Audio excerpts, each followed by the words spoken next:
But stop shaking your head. But I want to say like I like things a certain way or whatever, and so when stuff is not organized this way or whatever, or certain food or this, whatever the case is, I can get like a little rambunctious, like, Mom, how come these things are here at this place? Like a mother, like people pay a mother, pick these clothes up. What you children's doing? Straighten up this room. Like people picture a mother. But that's me. That's me. Well, it's just more just more laid back. She's just like, what? Like, I'll take it out when I'm ready, type of thing. Like, it's no big deal. Why are you making it a big deal? So that's a side that people would expect, I guess, a woman to be more like that versus a man. We feel like food for thought in the pot with the knowledge for your gut. Come and get it while it's hot. OG Ush in the cut. Thought in the pot knowledge for your gut. Get it while it's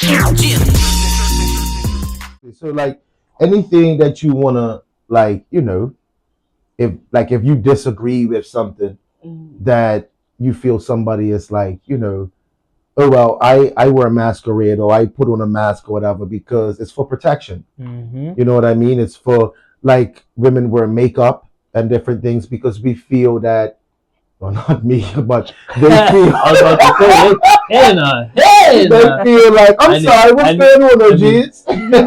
What's happening? Come on in. I said, come here now. Hello. Yes. So yeah, I was saying like people like how women wear makeup. They wear makeup because they feel, not all of them, but some may feel that they look better. They present themselves better with a beat face. You know what I mean? Also, some of them might be thinking that they're not accepted in society, or it feels like these standards for women can be so crazy and high, and it's like while men get to look like smuggler and be pulling girls that look like Nicki Minaj, for God's sake. Like, I've seen it. You know what I mean? Even if it's just crazy. It's crazy to me. It's crazy to me. But like personally, masquerading in relationships is not me. I'm full blown, wide open, Formula One, all the way. I'm always gonna be full throttle. I'm gonna tell you stuff and do stuff that you probably would be like, okay, TMI. Let's keep a little bit of mystery. Let's keep a little bit of mystery to the relationship. You know what I'm saying? Yeah. It's just how ours is. It was what I saw. Yeah. My daddy was very exactly like me. I was like him. Was very open. It just that's how it was growing up. So it was kind of like that's the norm. To me, it's like when you love someone or when you're in love with someone. Like, because at first meeting someone, I can be reserved until I feel you out. I could be quiet and stuff. People around be like, oh, it's quiet, it's cool, but it's quiet, isn't it? Right. And the person looking at me like, who? Not him? not Josh? But I'm like, yeah, because I gotta get to know you first. Right. Before I unleash this loony being. You know what I'm saying? I'm not just gonna put him like, what the hell? You know what I'm saying? So that's why I'd be like, yeah, once I get comfortable, I get to know you in the relationship, and I'm not, oh yeah, you best believe I'm farting. I'm burping, using the bathroom with the door open, shower with the door open. What's this on my late knee? What's this? I'm not gonna go too far. You know what I'm saying? That's for real though. What? Put my socks on. Look at this. I got a gray hair on my bowl. You know what I'm saying? I'm sorry. I had to let it out. Ooh. Hey. It's a couple now.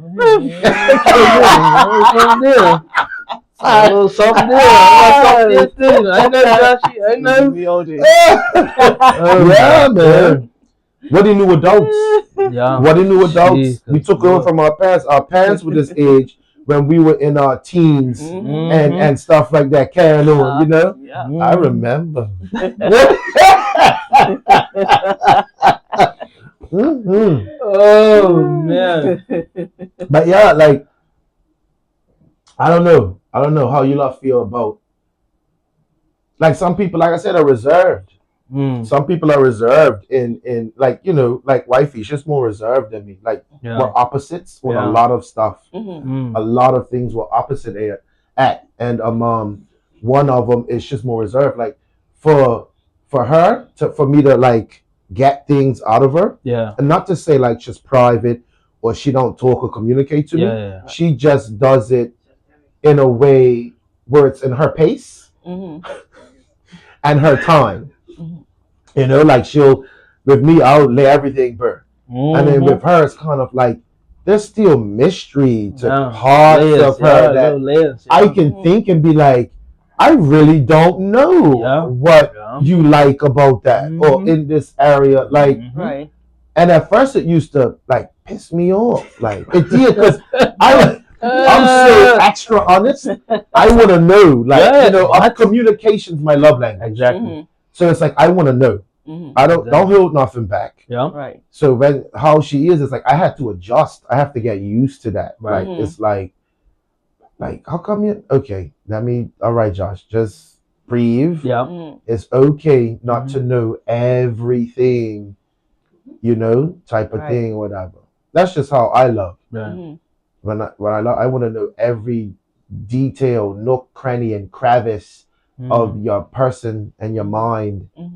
You know, but like, I don't know how you feel about relationships. I mean, to me, you look very similar, Josh, and I would say I lay all my cards on the table, and I think it's probably one of my most downfalls, especially when it comes to certain women, because a lot of women do take advantage of it because you're laid everything done. But there was this one time in my life where I was feeling this girl a little older than me, not that much older.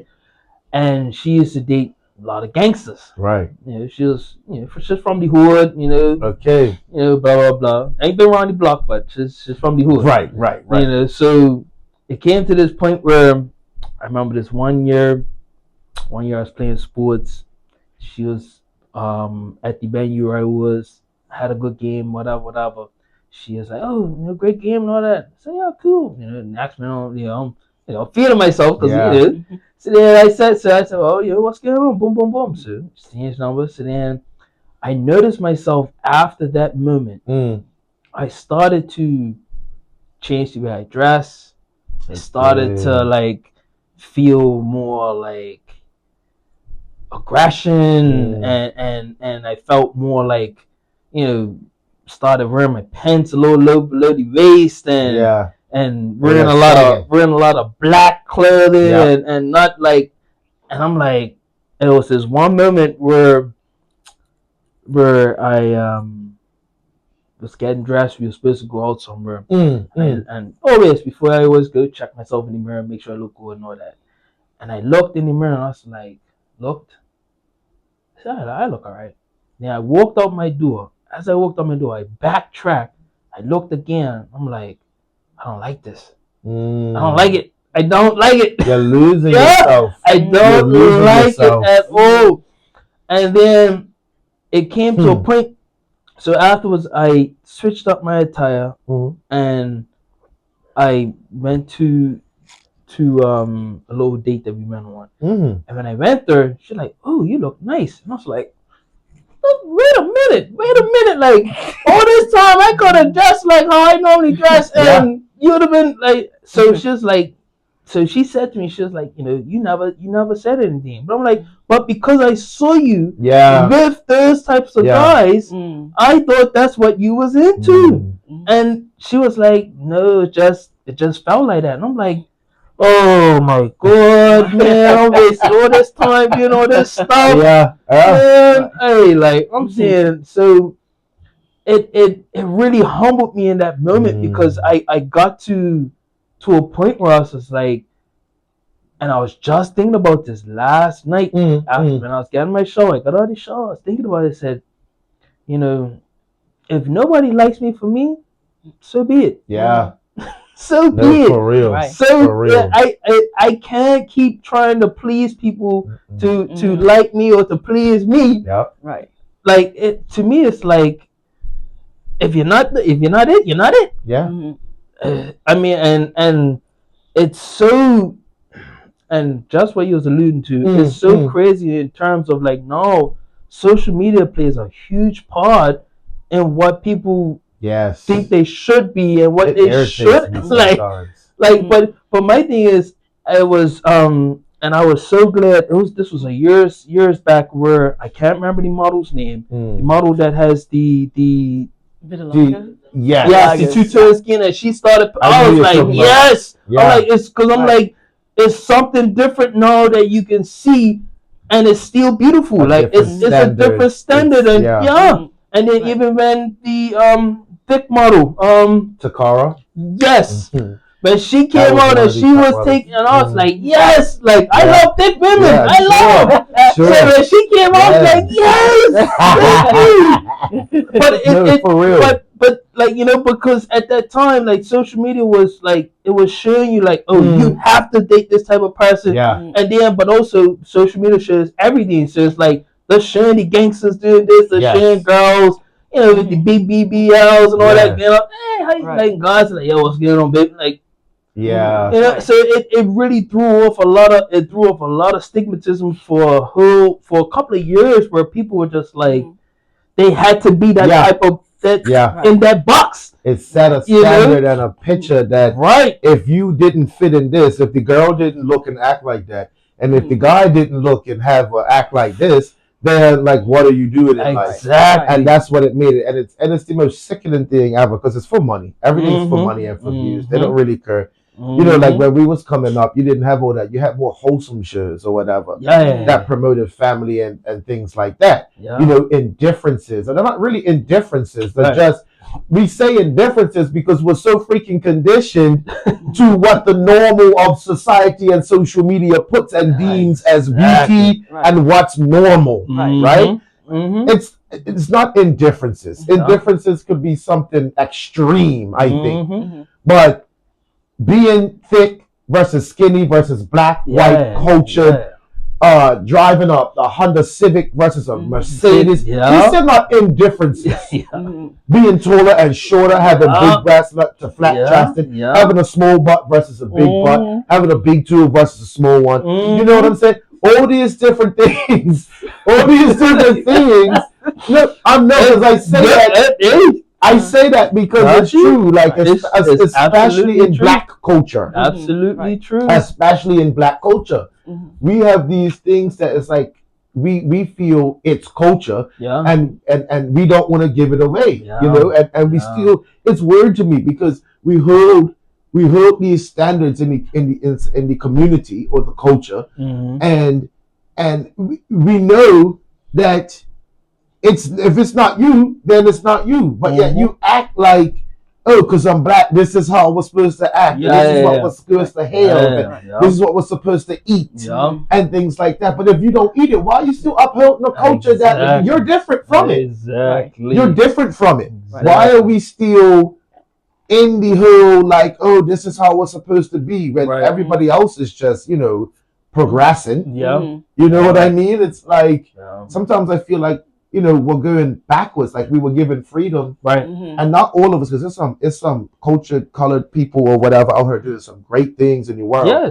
But I just feel like the mainstream of us, I just feel like sometimes we're going backwards because it felt like we came from somewhere that was that stood for so much things that were more quality. And then now I feel like we glorify things like these little TikTok dances where you do like 3 movements, and then you're getting like 8.5 million likes for it, or like music that is less than mediocre. It's you know, I don't want to say trash. Some of it is, but. You know, and that's not knocking everybody that makes music, but like, I just feel like we've given this freedom and we're just kind of tarnished it. Yeah, I feel like you know, when it comes to society, when it comes to like social media or things that are portrayed, you know, a lot of times you have to think about how things shift and change all the time. So you know, like back in the day, it was this thick, well, for women, this thick, skinny women, pale skin, thin lips. Then it shifts to, you know, thick women. So I feel like it's like, okay, what are you what is your measuring rod? What are Right. you measuring Right. are you measuring your identity? Are you measuring your worth according to what this says? Because if the rod's always changing from, okay, pale and skinny, thin lips to now darker skin, bootylicious, whatever. Like for me, it's like, well,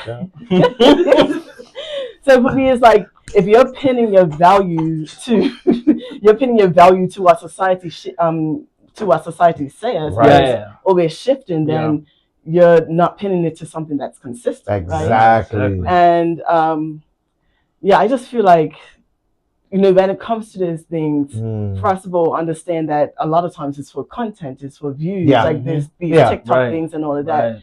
So, and a lot of times it's not even, it's not portraying reality, right? It's not. So with behind the scenes, most likely they're airbrushed and filters and things like that. A lot. So it's like, what are you pinning your value to? It can be pinned on what you see in society. And I feel like a lot of times, because of that pressure from society, we're like, like social chameleons. Yes. So we're chameleons. What do? They shift and change according to their physical environment. Yes. And we're here shifting and changing our personalities, our physical bodies to fit in with society.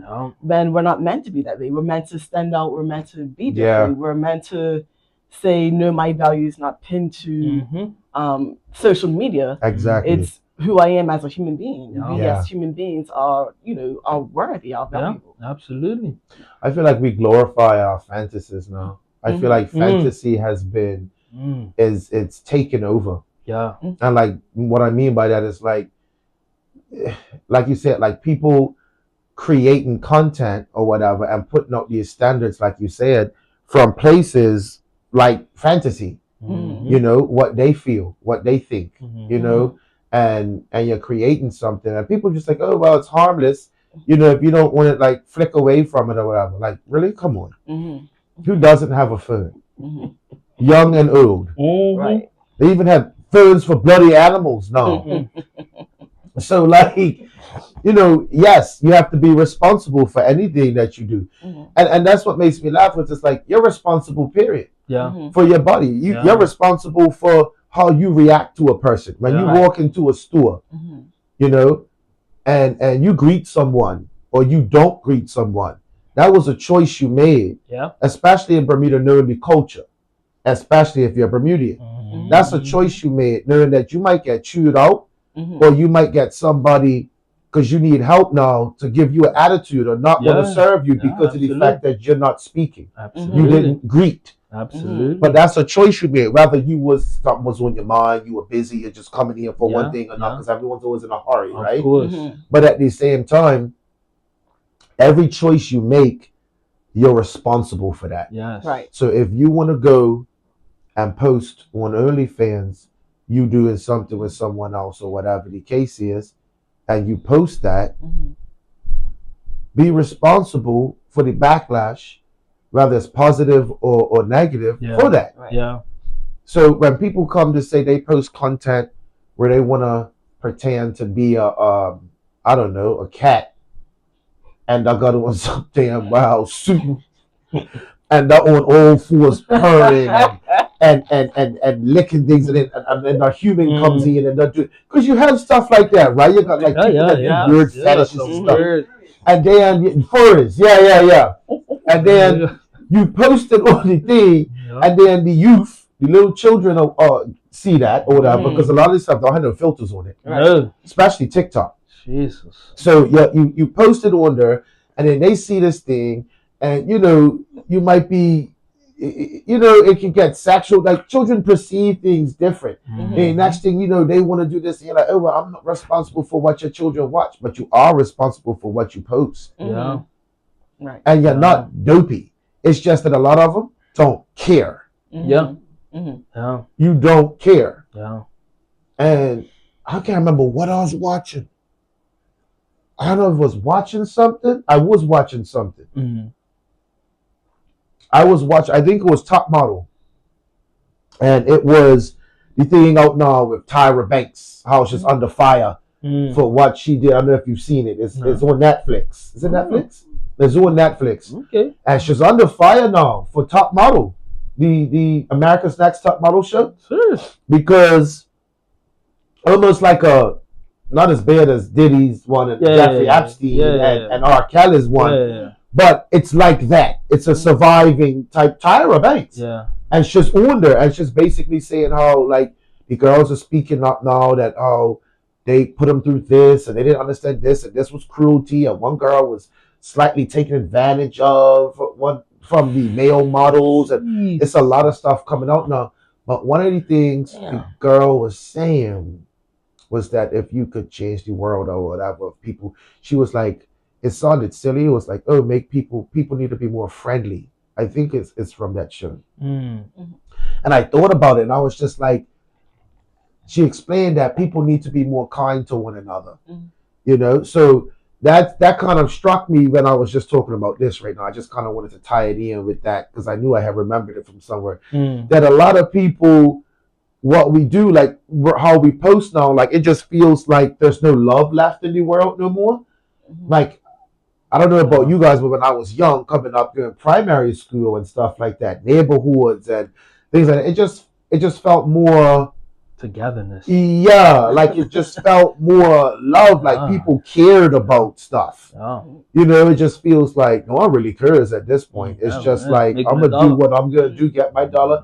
You better get the hell out of my way or get trampled. You know, and it's just like, wow, you know, so it's very few people laugh like that. I get it from my job. People come in and, oh, you have such great customer service and keep it up, men and women. You know, they let me know all the time, and it's just like, wow, I'm just doing basic, and people are saying stuff like this, like, you know, when I go above and beyond, you know what I'm saying? Like, what do people out here really do it?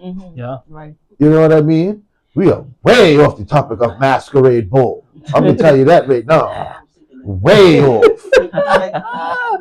No, but it's like anyway, I thought not like the conversation go where because it's organic. Yeah. That's what this show is about, you know. Yeah. Right. But you know, in a relationship, it's a double-edged sword. It's a double-edged sword because you get this types of people that will, let's say in the beginning, give you the tick all the boxes. They'll give you all the ticks, all the boxes. And then slowly but surely, as you're pulling back those layers, you're like, what am I doing? Yeah. Like, people you can't be the same person that I was, you know, like, come on, no? Yeah. Like, and it's just, again, I had another conversation with one of my friends that it's such an amazing thing, and I don't like to do split up genders, people, but it's amazing thing how black men, when they're in a relationship, they get angry. White men, they get suicidal. Yeah. It's crazy how that, but thinking of it, it's like, well, what made these men get to where they are, and what happened in that journey? Because in our last one, understanding man, right? Last one, men are pretty simple creatures. Yeah, We're not that hard. We may complicate a lot of things or ask a lot of questions or you know, whatever, vice versa, but we want to know point A to point B. Yeah. You know, I don't want to know A, B, C, D, E. No, give me A to B. And I think it's struggle. I think struggle is that too. Middle ground. That too. Because when it comes to black men, and this is not to say white men have not struggled. No. Like, come on, guys, let's be honest. No. And not to say that black men have not struggled. Yeah. You know, but we're speaking from a narrative of a picture that's painted, that society paints. And that's what Marcus is speaking from. So what I feel when you say that is we would get angry sometimes and stuff because it's coming from a place of struggle. So when you see that, it's kind of like we get mad because that's what we're used to seeing. That's what we've always been through. So when we get that's in us from what's the word, generation. Yeah. Whereas some of other races or white people or whatever, man, can, not to say that they're all like that, but come from something. And when I mean something, like maybe money, or they come from a place where it's less struggle. So when you're more have things laid out and for you or whatever, there's beauty in the struggle, J. Cole. Because it is. Because it is. And that's because it's beautiful in the struggle for what? Because pressure makes diamonds. When you go through something and you go through things, you have to struggle for things and stuff like that. It makes you appreciate things more. Right. Versus when I feel like you're an heiress and you just inherit things because grandpapa or grandmama or whoever was rich, and now you get all of these things. It doesn't, the sense of you having to keep it, or having to have to earn it. You can be very spoiled or arrogant with it, like, look what I've got, ha ha ha ha ha. Like, I can do this, I can do that. So when people that's always had fall into hard times or face a situation, they tend to go to suicide because they don't know what to do. They've never had to feel those emotions to say, I'm gonna get up and come, because there's people depending on me. I got mouths to feed. I got things to do. If I don't do this, I'm gonna be homeless, and that's not happening. Some people have never had to make these hard life choices. So when something like that, similar those come up, or something happens, they want to be like, what do I do? It's like they just can't even fathom picking up any pieces because it's not in their blood. It's not in their they just never had to. And I think that was the difference. That was the difference from a mainstream social media society look lens on what you was talking about. Because not everybody. But what do you think from a woman's perspective? Because I talk from a man's side. What do you think from a woman's perspective? And Shadil will gouge out your eyes and crush your throat. Crush all my eyes like. I love it. No,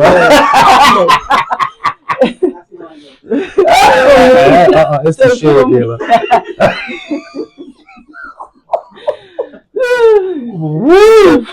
For me, I don't know. I feel like sometimes I'm not. Sometimes, a lot of times, I feel like I'm different from a typical woman. In the sense that, like, when a relationship ends, I'm like, how it ended. Sometimes I ended it. Most times I ended it. But for me, it was like not that I didn't care about the person or whatever, but for me it's like life moves on. I'm not gonna be all emotional and caught up in this person because things ended with us. But I know who I am, dust myself off. During this time of singleness, just develop myself, because I'm not a person that believes in jumping from relationship to relationship. Like, this ended, so 2 weeks from now I have to get another relationship. I definitely agree. I wish I had your shit, because man, Marcus is a hoe. He ain't lying. He ain't lying. He's not lying. Yeah, but I for me it's just like, okay, I'm single right now. This relationship ended. But it's just like, dust myself off and life goes on. Like, I've never been that person who's all emotional, like, oh my gosh, what am I gonna do with myself? What am I gonna do with my life? Right. Because then if that happens, I feel like if you didn't have a firm foundation and grounded in yourself, what you can't be jumping from relationship to relationship expecting someone to, hold you together or to hold the pieces of your life together. And that's your responsibility, because you can't put that pressure on someone else to be like, oh my gosh, I can't live life without you. Not saying that we're supposed to be emotionless, because we are human beings, right? We do have emotions, so we can have that period of crying, but then at some point it's like, I'm not gonna attach my emotions, my whole life, and string it to this person, because you're giving them. Why are you giving them that power when they're not God? So why are you giving them that power when you know that they're not God? Type thing. Yeah. So that's. I know that may not be the typical female perspective, but that's. No, I like that perspective. Yeah, I like it too. It's like I said, I was talking from a male's perspective, so it was just like because it's always two sides to a coin, right? You know what I mean? You can't just always give a male's perspective or you know or try to speak for a woman, right? You know what I mean? Because at the same time, we don't know each other. True. We you know we may be cut from the same cloth, but it's two different strands. Yeah. Right. You know what I mean? I think that's cool though because. Especially this dynamic right here, because I feel like it's not a coincidence me being in the middle. The mediator. That too. But I know feel like that. Josh just had a lot of hair on that head. So yeah. Josh just had hair like that, and it's a hair like mine. So that's why he's in the middle. So what I mean is like I figured out a lot about myself that like I have a lot of things that. The way sometimes I will problem solve or think that people would say it's more woman, like it would be more of the feminine side of my brain or whatever they call it, and then a lot of times I can definitely be more of the male side of the brain. So this is why I like having this show because just because I'm a man doesn't mean that all men are not cut from the same cloth, you know. Even though me and Marky have similar things or whatever the case is, we also have very different things. Absolutely. So I feel like sometimes I have like I'm trying to think of one right now because I have like a perspective on something that would be like okay, so with me and wifey, she's more of the like. Humbled one. So I want to sneeze. It just went away. So she's more like the humbled one. Yeah. Me, I'm more like I don't want to say perfectionist. Excuse me. Thank you. I don't want to say perfectionist, but stop shaking your head. But I want to say like.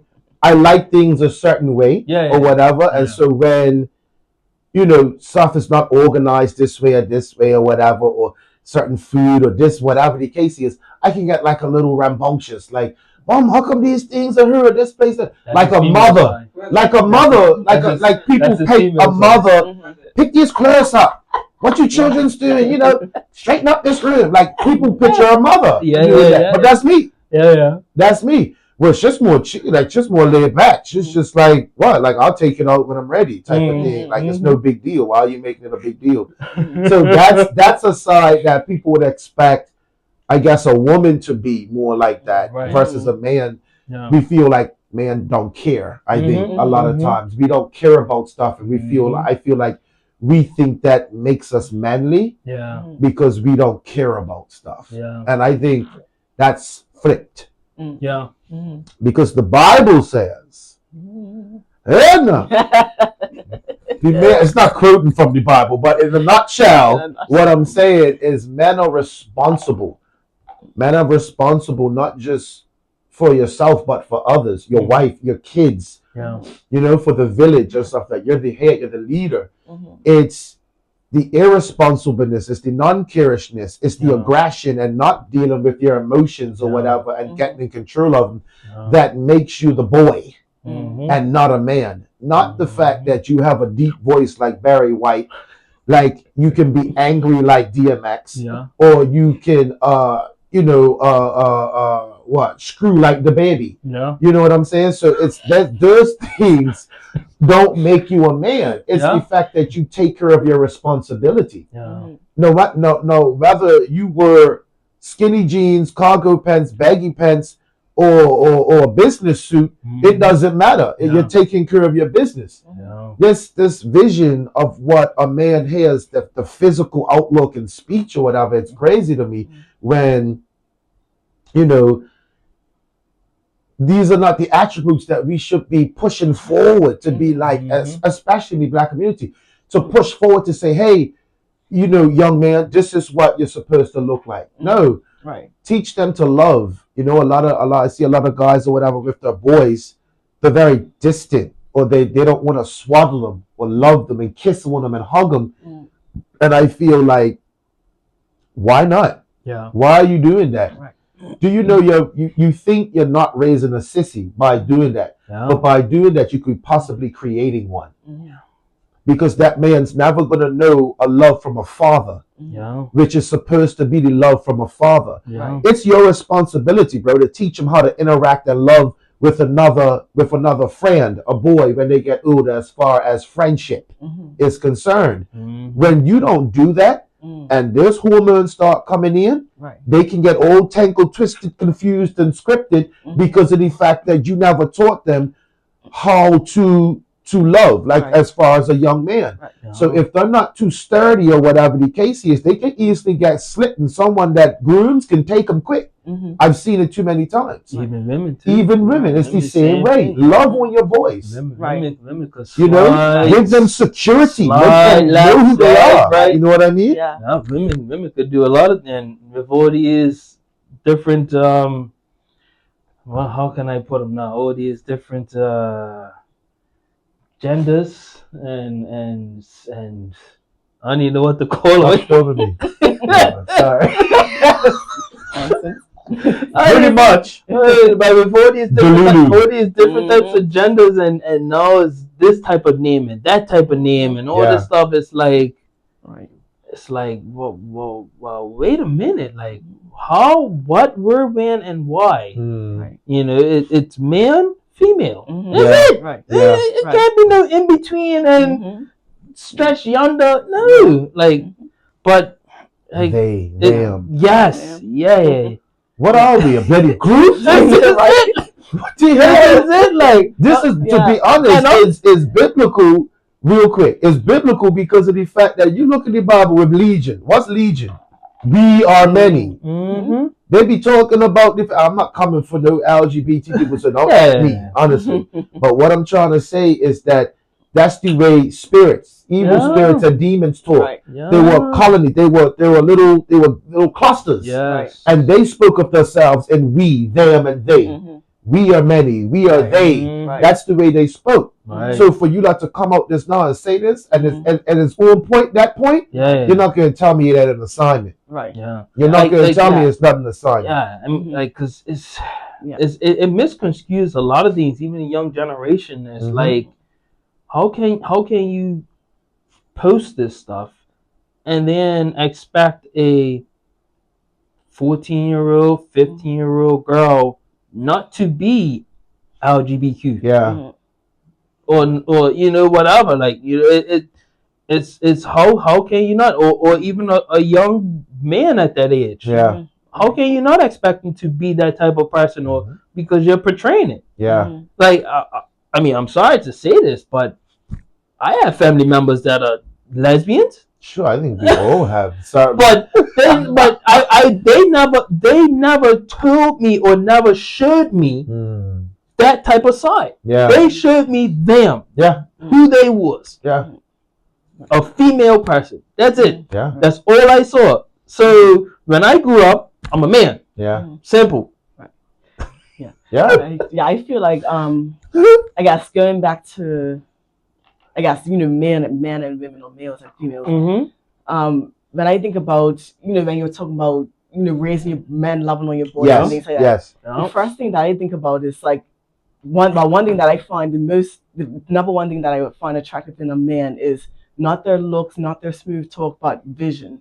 What's your vision, right? So if you are able to tell me what your vision is for, like, where you see yourself in 5 years from now, because, you know, the Bible talks about how where there's no vision, the people perish, right? Meaning they cast off all restraint. So when you don't have a vision for your life, when you don't have a vision for, you know, someone that you're seeking to know or seeking to get into a romantic relationship with, you can be you're going around aimlessly because you have no focal point, right? You're not saying I want to go after this. So if you have no vision, if you end up with a person, if you end up with a woman, you're going to be leading that woman all astray because you have no vision, right? You have no focal point. And so, you know, tying it back into all this they, them, all of that, it's like, the original vision, God's original blueprint, is male and female. You know, Adam and Eve complementing each other.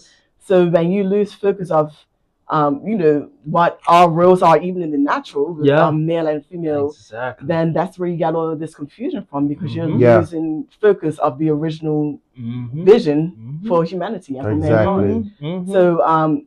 So I believe that man mirrors God's character, mirrors God's image. So God spoke the world into existence, right? So as a man, it's like from a woman's perspective, as a man, if you can't speak things into existence, if you can't, because God created, the world in his mind and then in time, right? Correct. So if you can't say to me as a man, okay, this is what I see, and these are the action steps that I'm gonna do to to implement these things, then for me it's like, why am I gonna be in a relationship with you if you can't even tell me what your vision is for life? If you can't create, if you can't see something in your mind and then tell me the action steps to carry, what you're gonna do to carry it out. And even for a female as well, like if a male approaches a female and she can't tell you what her vision is for life, if she is just worried about the immediate and personal gratification, then that's a clue to you then that person's not mature enough for you. Not for me. She's not for you. But then you also get those male and female that will give you that vision, but they don't honor it. But also within honoring it, they don't like, what's the word I'm looking for? They don't show the action in towards saying, okay, we're going in this vision. Like they'll give the blueprint, like, I want this, and this. And then a year goes by, hey, what about the blueprint? Yeah, we'll get it. Right. 2 years, 3, and then you start to lose yourself. You lose yourself because now you're deep in a 5, 6 year, 7, 8 year relationship with this person. Like, what am I doing? Right. And like, what am I doing? Right. Like you lost me. You lost you lost my 8 years, 7, whatever years in this relationship, because I believed in that blueprint. Right. I believed in that vision that you saw, and now we're nowhere.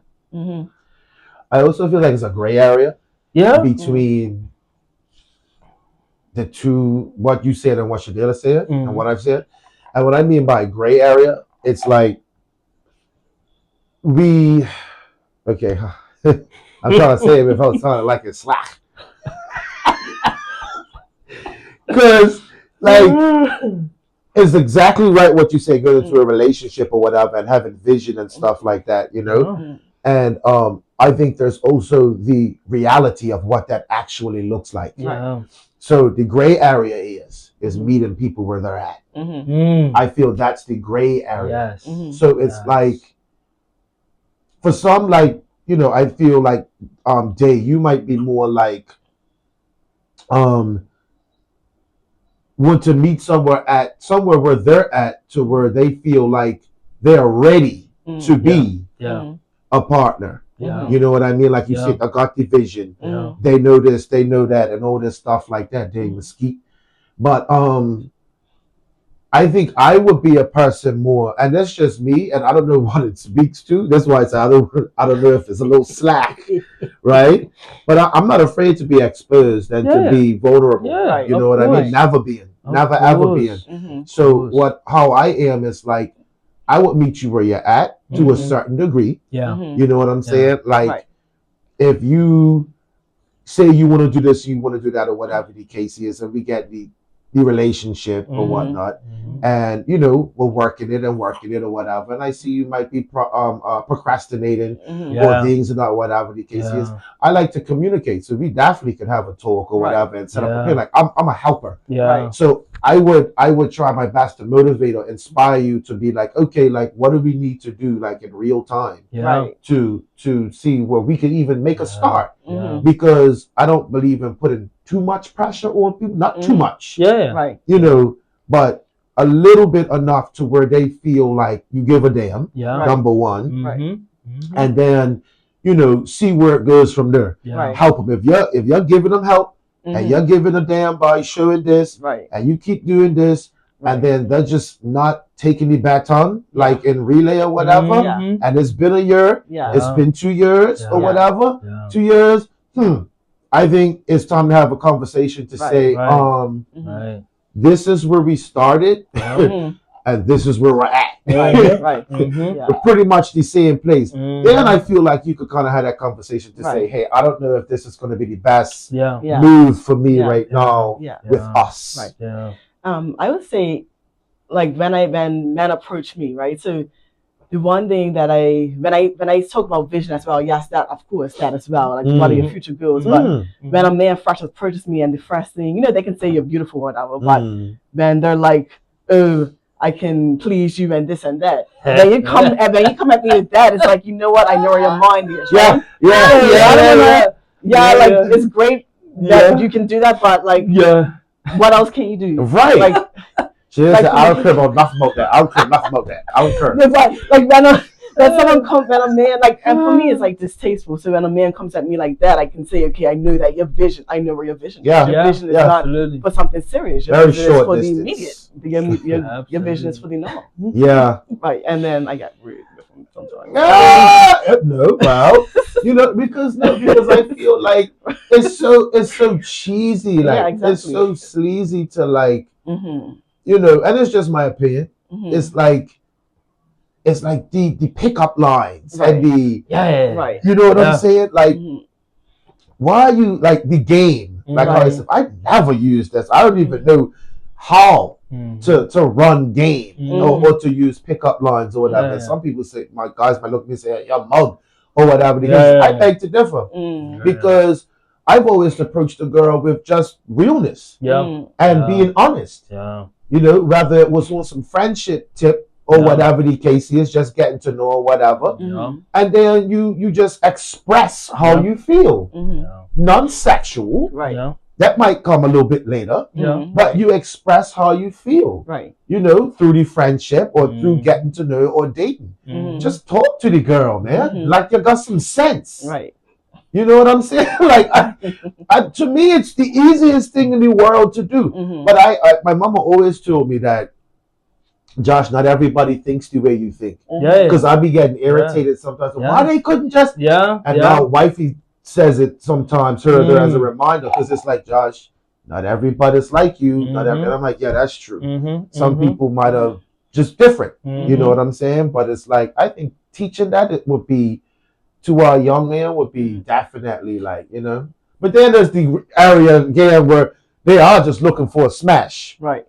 So you don't want to make it seem like I want a relationship, and you just want to, But you know, just talking about this whole episode and everything, I just painted a whole picture in my head of my childhood, from high school, where it was the baggy pants, the XL, double XL shirt. Oh, sure. I had head to the side like this, and you know, and then it went from that to business suit and looking clean and looking very tailored, and you know, and then now it's like, now you get that in betweenness. Now you got people that are a little bit more funky with it, and you know, and it's I just smile. I'm like. I'm literally just getting through my head like, I can't believe this. Like back then, girls wanted the gangsters. They wanted, you know, the big chain come down here, the spinning, and then it's like, no, you know, back, you know, at the business suit, you gotta work in the corporate world and all that, you know.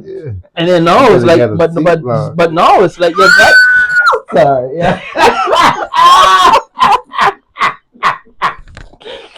You see what? This is why it's I'm sorry. This is why it's sitting in the middle. That's exactly why.